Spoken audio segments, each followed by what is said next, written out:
Hey guys, Birdie here, and coming to you to do the March Joy Box, which is this super fun bunny box that we're making today. I love it when we can do a 3D project, kind of a box, house, whatever it might be. So let me take this out and show it to you. I've been having tons of computer issues, and so I wasn't able to do an unboxing. But this project is pretty simple, so I think we'll be okay. But this is the project this month. It is a bunny box. It does fit a mason jar, kind of a regular sized mason jar. So if you wanted to put fresh flowers in there with water, you could put a mason jar and then kind of build it out. It also fits kind of a standard rectangle foam, so you could really do some pretty stuff. I just picked up some stuff. This is boxwood from Walmart. I literally just folded it in half and shoved it in. These are lavender pieces that I've had in my stash forever, and that's how I built mine. Kind of simple, but this would be super pretty with flowers, things like that. The carrots are from the Dollar Tree, and then the Dollar Tree also has some eggs on sticks, so egg picks. That would be super cute in here as well. So if you're able to check out the Dollar Tree for some really pretty inexpensive fillers. So, all right, so that is what we're making today. Let's talk about our supplies. We do have some pieces here. This is your back. These are your sides. And they're just going to slot in and kind of come up like that. And then this is your front. So it's got the flat top, the notched bottoms, and it sits like this. Okay. And then this is the bottom. The bottom has notches on all sides of your box. And then this piece is just to give our front a more polished look. So when we build these, it kind of just creates this seam right here. And I thought if you didn't want to use the bunny hands, feet, you could put this on and it would give you more of a polished look on the front. It would give you more depth. If you like the look of the seams, getting in a more rustic look, you could definitely not use this piece and use it for something else. It does have the score marks on the front for that shiplap or striped look like I've got here. If you wanted to decoupage paper on here, oh my gosh, that'd be so cute. You could decoupage paper on the back there, and really just have some fun decorating this. You could also use the back if you wanted to just have a clean slate, okay? Or not even use this at all. That's up to you. But that's what that is. You have two little paws that sit kind of right there, and then you also have 2 feet. I am missing a feet. I've looked everywhere for it, but I didn't have time to go cut another one. I'm pretty sure that my dog kind of got into it. I'm sure I'll find it somewhere chewed up. Anyways, we're going to continue on. Missing 1 foot isn't going to be a huge deal. I'll cut it out and put it on later, but for the sake of the tutorial, we're going to carry on. Okay, so to start out with, I am just going to paint everything white. Let me clean my paper off here.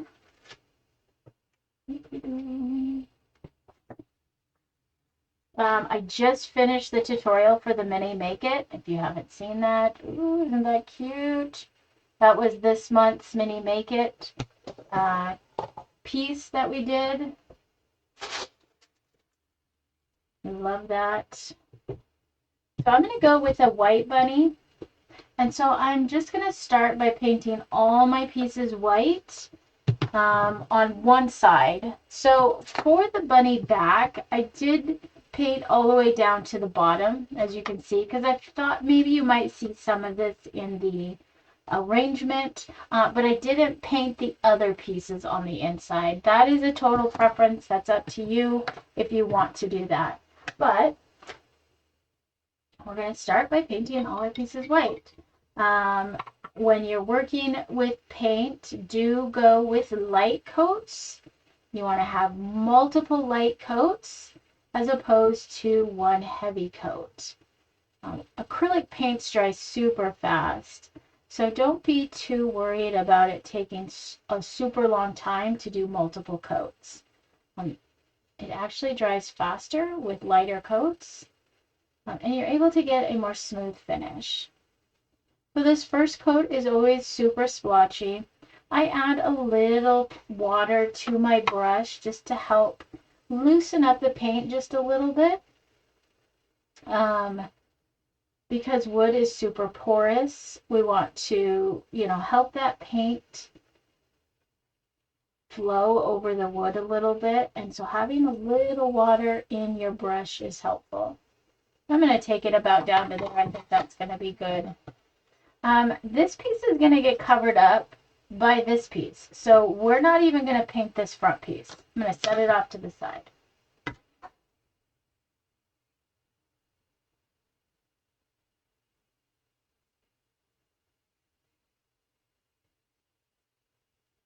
So for our new members, the score marks that you see on the pieces can be painted right over.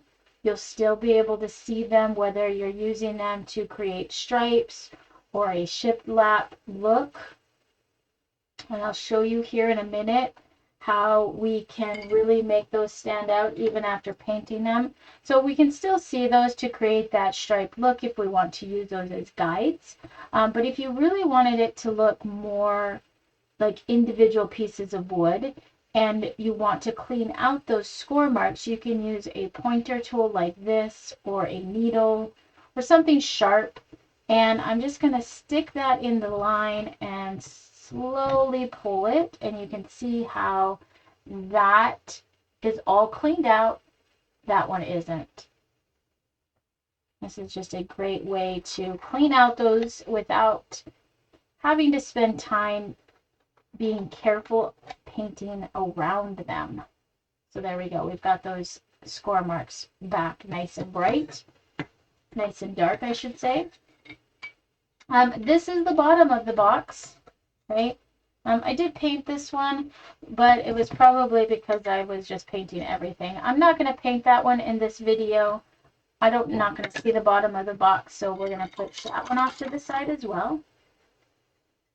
And then with your side pieces, they are interchangeable. They are exactly the same, so there's no right or left, front or back, okay? These can be interchangeable. So just choose a side, paint that one, and then that will be whatever side you painted out. That makes it nice to have that be interchangeable, and we don't have to worry about painting the wrong side.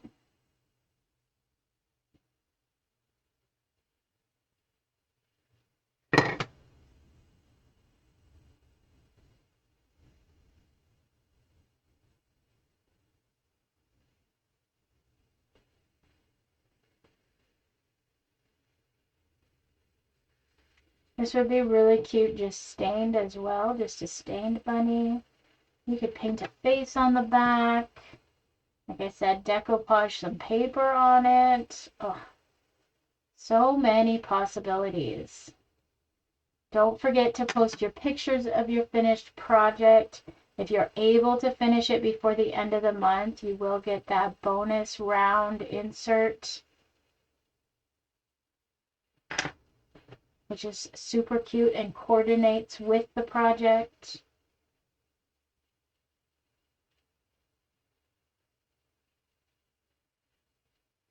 So again, I'm painting right over those score marks. I'll be able to see those to bring that pink in or whatever color you want to use there later after it dries. All right, I'm going to blow dry this to speed up the process a little bit so we can do our second step.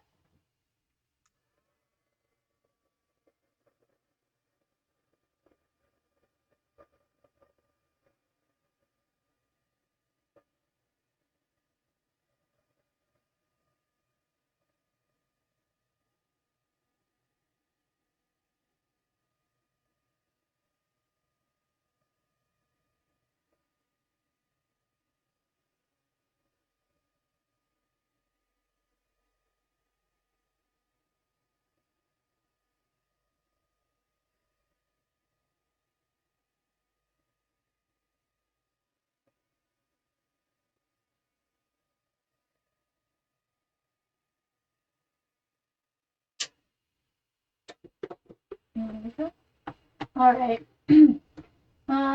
So then the next step is to sand it down. Sometimes with wood, when we get it wet with paint or stain, the little fibers in the top of the wood stand up and cause it to feel rough.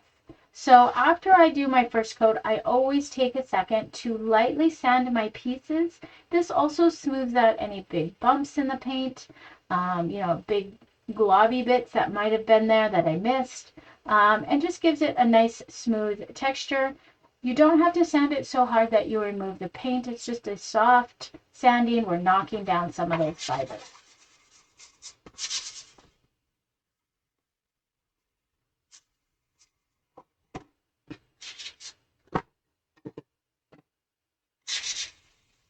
You want to make sure everything is dry before you do this step.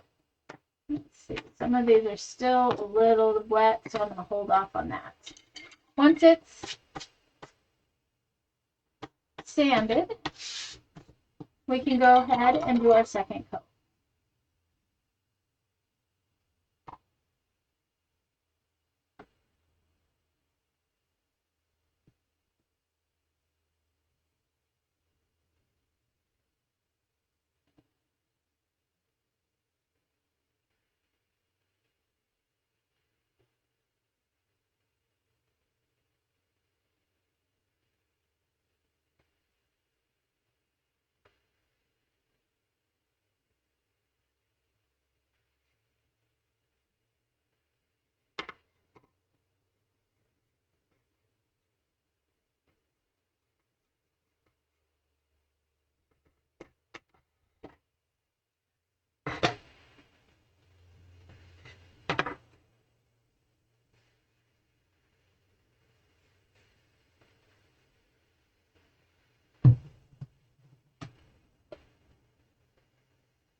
All right, we've got our second coat on everything, and now we can put it together, and then we will distress it and do a few other things.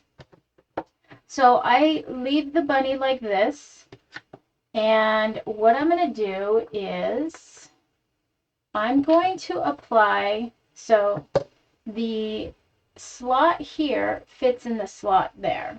We want to make sure our white paint is pointed outward, right? So I'm going to kind of get it in place and then pull it away so I know kind of that's where I want it to go. So we want to apply paint where this surface is going to touch the bunny back. This surface is going to touch the bunny back. And then we can apply paint here, which is going to touch the bunny back. So you want to look at where the pieces touch.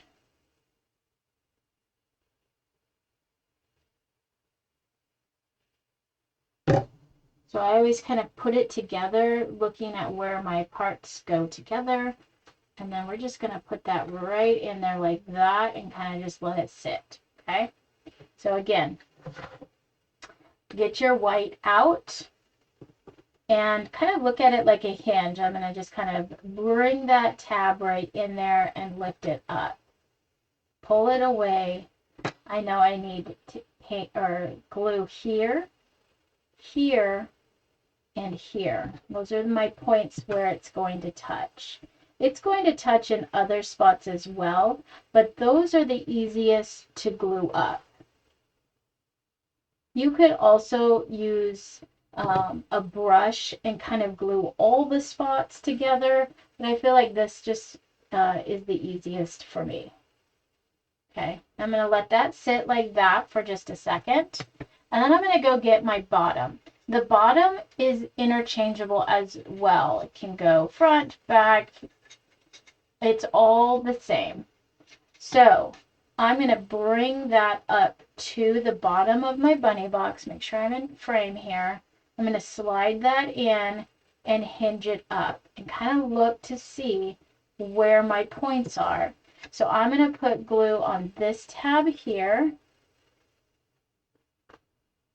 Couple dots here on the middle tab, and then this little tab that we see here. Okay. And then I'm going to put it on the tabs on the bottom that are sticking out.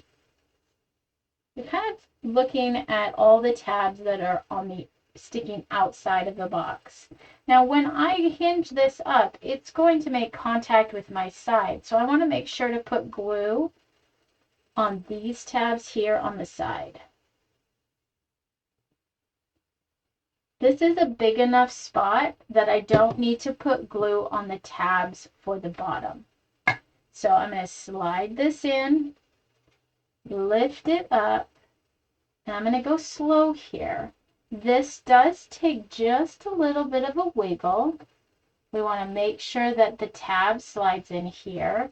I kind of hold this here, and then I'm going to use this finger to kind of shimmy and shift this side piece and use my thumb to press the bottom up into it. Once it's almost there, I can take it and squeeze from the bottom and squeeze up and make that good connection there.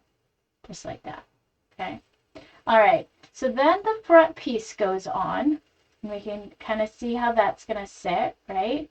So I'm going to set it like this, and then I'm going to flip it around because I want to put glue on all the tabs on this piece.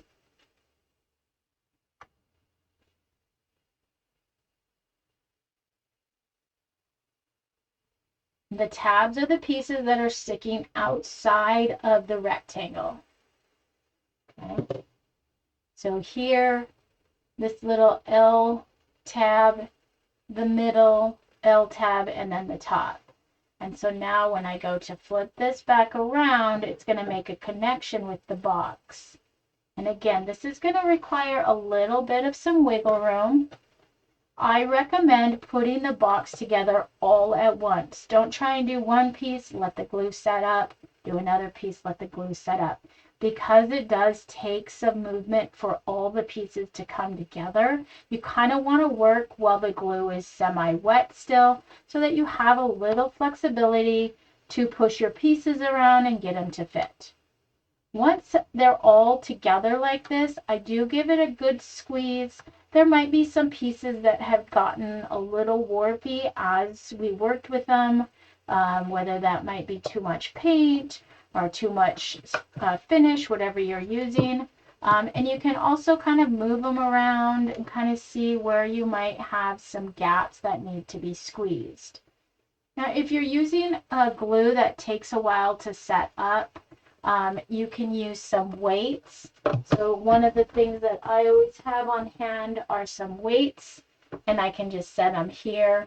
And that will squeeze it going this way. It won't go this way though. So if you have the bottom piece that needs to get pushed that way, you could set it upright and press down from the bottom. So you kind of just want to keep an eye out on all the pieces as it's setting up and make sure that your pieces are all gluing together nicely and are secure. Another thing, clamps won't work here, but another thing I've done in the past is used masking tape, and those work as a great clamp too. They're not as strong, but they do kind of work. So like right now, these two pieces are kind of popping out that way. So I'm going to lay this, get it nice and secure here, and then I'm going to squeeze my pieces together how I want them, and then really rub my tape in right there.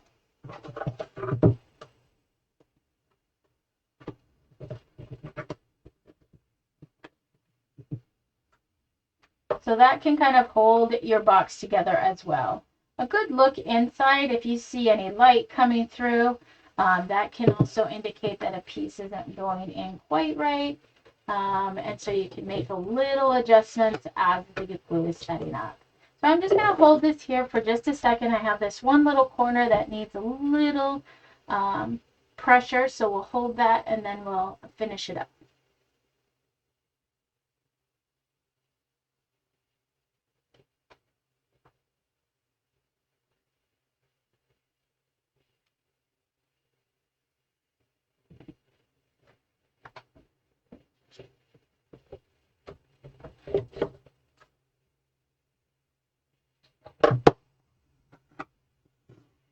Okay, we are good to go.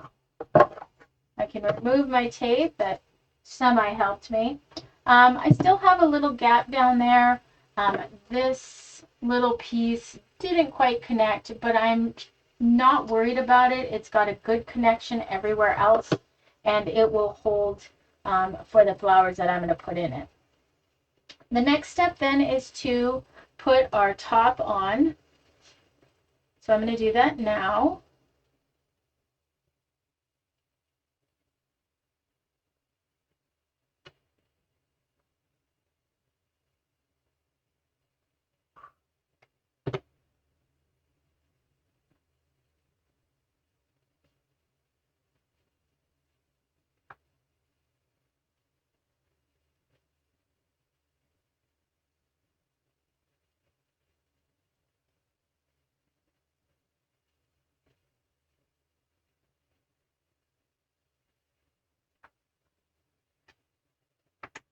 All right, so I'm done gluing for just a moment.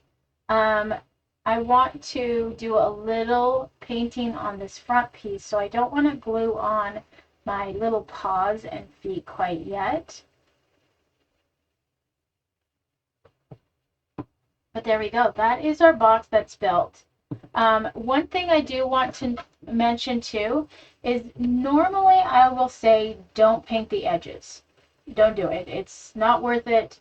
It takes a lot of time, especially with tiny pieces. But in this case, I wanted to show you the difference of the painted edge versus the not.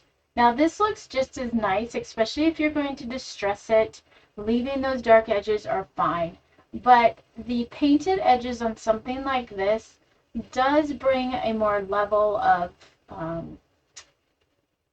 it gives it more of a thicker look, I want to say, and makes it look like it's made out of like a pine or some other type of wood. So I am going to paint my edges. Let me grab my kind of crusty brush here. And when you paint your edges, You just want to wipe them off first, making sure that all the glue is gone. It also helps kind of remove some of that char from the wood or from the laser and will help your paint stick. So I'm just going to go around and take this baby wipe, just kind of lightly rub away my edges here.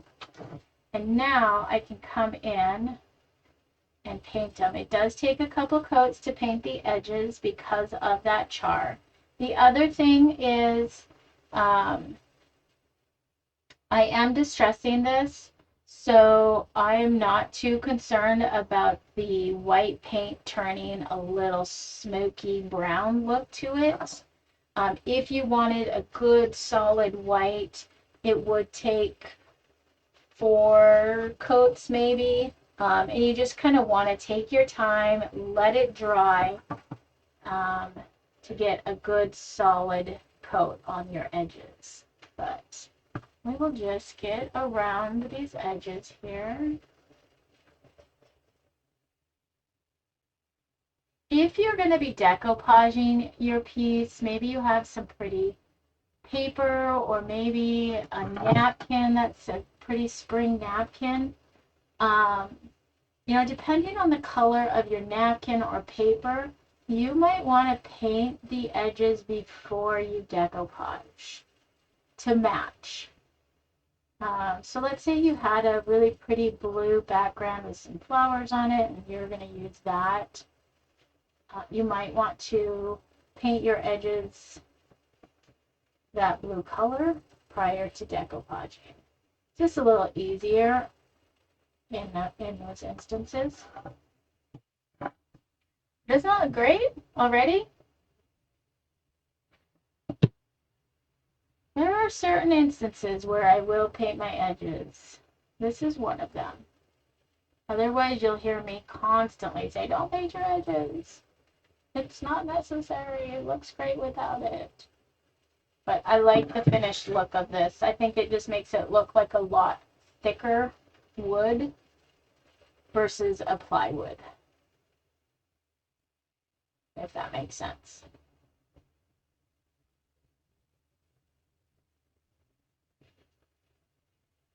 And it helps hide some of these seams if we don't like them. All right, there we go. So we're going to let that sit for just a minute. We're probably going to put a second coat on that. And while that is setting up, I'm going to paint my bunny pieces here. My bunny paws.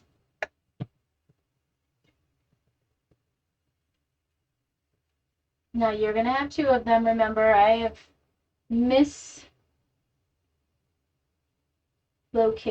one of my paws. And I believe I know who the culprit is. We're going to blame my pup for that one. He loves getting into my work projects, so if I leave them too low in my office, like on the floor or a low shelf, I just, you know, grab a piece here and there. Nothing huge, so I never know until I know. He's sneaky like that. There we go. So you're going to do that twice. And then I'm going to get some pink or some green for my stripes on the front.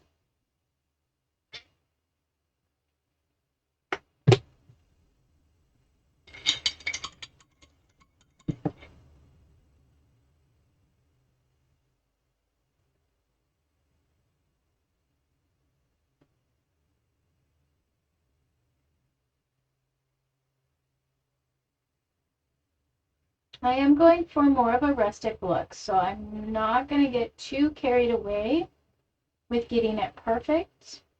I want it to look a little old, and so if it's kind of scratchy looking or worn out, 1 coat is going to be good for me.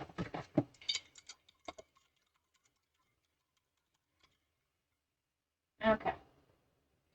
Let's go back and do a second coat of white on our edges. I also add a little water to my paint when I'm painting my edges, just because I feel like those edges soak up so much. And a little water in my brush really helps those edges get that paint inside of them.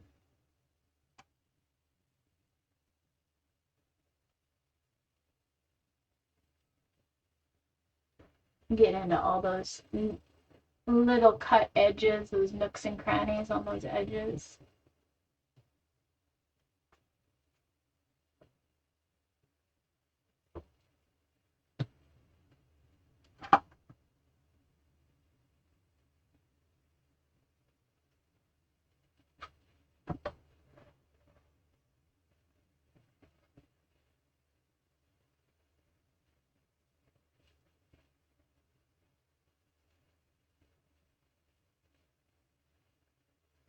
This would be a cute little Easter basket box too for anyone who has kids or grandkids, or maybe you want to